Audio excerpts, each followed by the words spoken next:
Good morning, folks. This is Greg Judy. This is a beautiful morning to be alive, be out in God's creation. The Canadian geese going in there to land on that huge lake over there. Turkey gobbler was up on that bluff a while ago. I'm on Doug and Joanna's, and he'd been gobbling 3 or 4 times. And when I parked the truck this morning up by their barn, of all things, there was a big gobbler standing by the barn. Of course, he didn't stay there long. He took off running, set his wings, and glided down over toward the lake that we just cleared for Doug and Joanna. He had a big old long beard. He must have had a 10-inch beard on him. Big old bird. But yeah, these are the kind of mornings, we made it through the winter. We're still winter. I mean, the ground's froze. I had to scrape windshield this morning. That ice, there's ice on that water tank over there, just a skim. It's supposed to get up to 50 something a day. But I gave these bowls, there's 58 of them in here. Anywhere from 10 months old all the way to 3 years old. There's a few machos in here. I think there's 5. Anyway, you can see the grass is starting to come. This is March 12th. Can you believe we're almost halfway through the month? You can see where I moved the wire. So right here on the left, you can see it's beaten down a little bit more there. And then this part is green. So I'm just giving them a strip.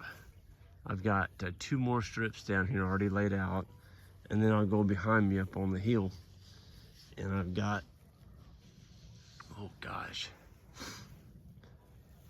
there's at least 10 days behind me if I keep going like I'm doing. What I did, folks, you can see the bulls, most of them are over there. I'm giving them a half a bale. It's pretty darn good hay. They'll eat on that a while. As you can see, they've ate. Now they're gonna come over and they're gonna eat this. But they're only getting moved once a day. And I'm getting really good consumption on the hay, so that they're really looking good. I mean, the manure, Joel and I were looking at the manure yesterday, and let's see if I can find one. I do, it's gonna have frost on it, yep. There's frost. But the manure piles are not stacking up, real high.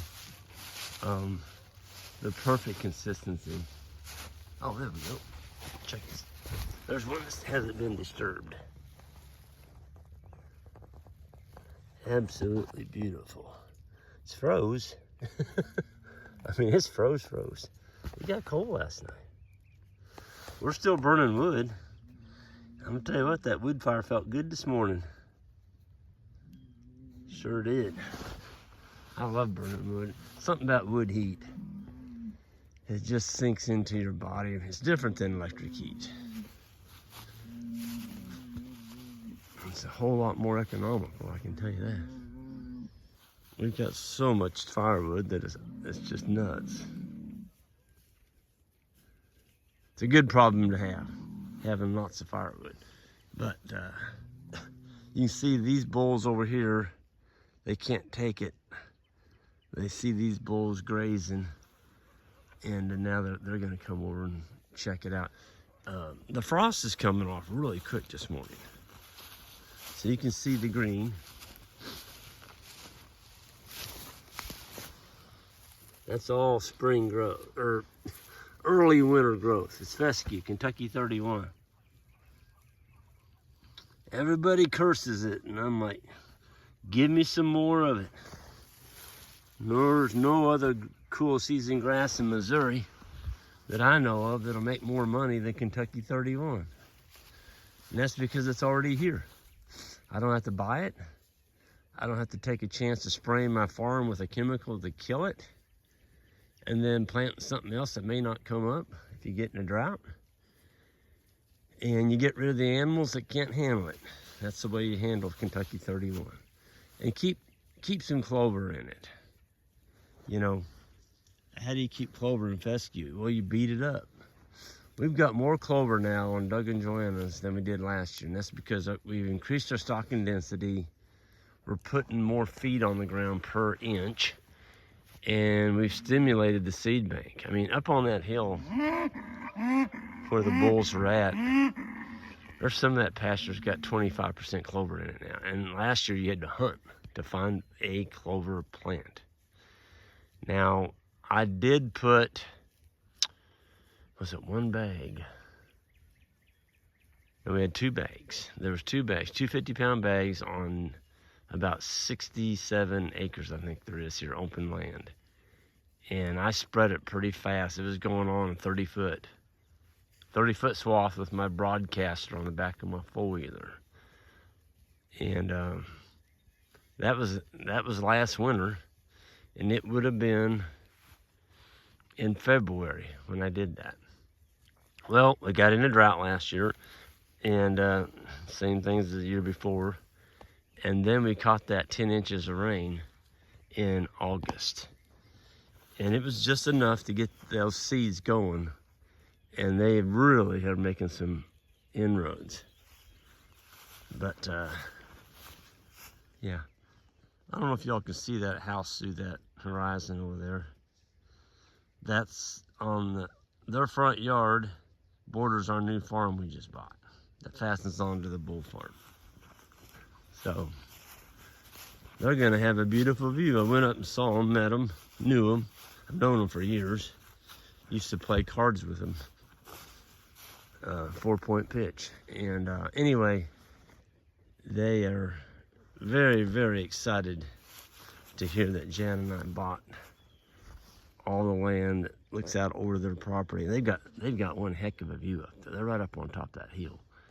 And their winter view is better than their summer view because the trees fill in with leaves and they can't see out over the farm. But yeah, we're working on it. We've only had it a week, and we've already got one fence, a hard fence. It was down through a bunch of brush, and we had to clear a fence line, and we got it. We got that first one in, but now we're working up on the road, on the entrances, getting the gates in, and getting some posts in, and we've been digging with an auger. We had an auger on a skid steer, and we were getting along pretty good with it. You know, tamping, we were going down 4.5 foot deep, tamping a 9-foot post in for corners up there. And took lunch, and I got a phone call during lunch. And it was one of my neighbors, and his dad had seen what we were doing, digging holes and tamping with posts, you know, with tamping rods. We got big old tamping rods. They're steel. They're 7 foot long, maybe 8. I think they are. They're 8 foot long. They're heavy. The darn tamping poles weigh probably 40, 50, probably 30 pounds. Solid steel. And his dad told his son, says, you ought to give Greg Judy a call. I think you could save them a lot of work. Well, this kid had just got through driving post for a neighbor that was putting in a corral, and he drove 8-inch, 9-foot long wooden poles without even sharpening them. Just drove them in the ground with this tractor. He's got a hydraulic driver. And so he called me up and said, do you think you could use some help? And I'm like, yeah. He gave me his price. I'm like, you know what? Let's do it. So he beat us over here for lunch. We got off lunch. I didn't tell Isaac and Joel. And we got over there, and there's that driver sitting in the driveway. And Isaac's eyes lit up. He's like, what's this? And I'm like, we're gonna drive these things. Folks, when you drive a 8-inch, 9-foot post into the ground, hydraulic driver, it's like a tree. Does such a clean job. There's no mud, there's no tamping, there's no wet clay to get stuck on you. I mean, it just drives them. And I was talking to him. He said he'd actually hung a 16-foot gate on one. As soon as he drove it, he just stuck a 16-foot gate on it without even putting an H brace on it. It held it up. We're still going to do H braces with them, but man, you talk about saving a lot of time. So we're going to line out all the rest of the posts that we need driven and make a day of it and get them all put out, marked, and line him up. And that's going to save us a lot of time, a whole lot of time. So yeah, neighbors, man, they're awesome. I didn't even ask for it. His father saw we were definitely in use of that tool, told his son about it, and the son's making a little money with his rig, and we're just tickled to death to have him, because it's going to save us a lot of time. We're kind of we're trying to get this thing fenced, and I'll do a video on it here in a little bit, but it's a big area, okay? And the developers ripped out all the fence. And so it's up to Jan and I, and the boys. Jan and I worked on it yesterday, the gates, and got them all in, the entrances. And we don't have the big gate up yet, but we got the entrances going down where they had a big old fancy steel bar thing for entrances. And we kept them, and they look a lot better now with what we added, and you'll see a video of that on another video. But it's a big area to cover. It's chopped up a little bit. It's not perfectly straight, and that's because of the other house sites that sold on the east end of it. I just did a calculation. Somebody said, well, you got most of it. So I divided 141 into 171, and we got, I think it came out 82.5% of that farm we saved from having, houses on it. So I feel pretty darn good about that. I feel even better it hooks on to Doug and Joanna's here. They've got 96 acres, and now we've got 141 right next to them. And the H braces are still over there. All we got to do is put in spring gates. And we can walk this herd right over onto the new farm. So, yeah, that's exciting. Anyway, folks, I'm going to get out of here, and we've got some things we got to get done this morning, but y'all have a good one. And it's spring, if you're getting ready to build some fence, you check out that discount link in the description section for timeless fence post, and that is the best post made for permanent fence. That's what we're going to be using.